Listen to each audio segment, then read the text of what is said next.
آئیے ایک نظر ڈالتے ہیں حاصلات تعلم پر۔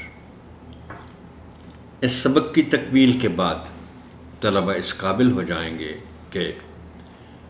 متن کو فہم سے پڑھ سکیں، اپنے درجے کے مطابق سادہ کہانی پڑھ کر تفہیمی سوالات کے درست جوابات دے سکیں، نظم، کہانی یا واقعہ پڑھ کر مختصر سوالات کے جوابات دے سکیں، مخصوص ذخیرہ الفاظ کا زبانی املا کر سکیں، الف بائے ترتیب سے الفاظ کو درج کر سکیں، اپنے گھر، اسکول اور ارد گرد کے ماحول کے بارے میں 5 سے 7 سادہ جملے تحریر کر سکیں، تصویر یا خاکہ دیکھ کر کم از کم 5 جملے لکھ سکیں،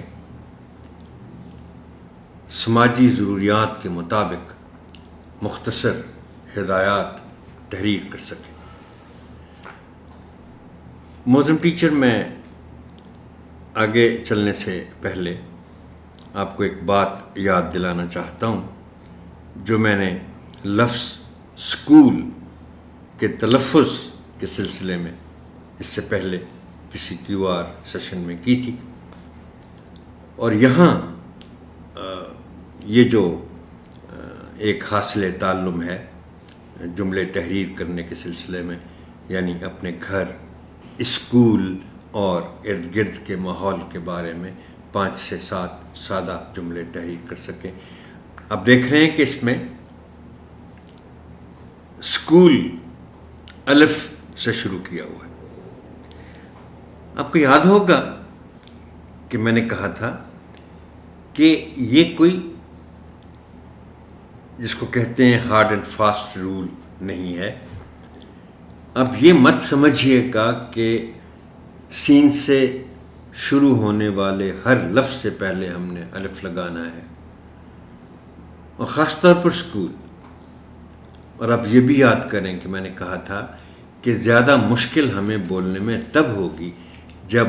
اسکول سے پہلے والے لفظ کا آخری حرف سین ہوگا۔ اب دیکھیے یہاں اگر آپ اس جملے میں اپنے گھر،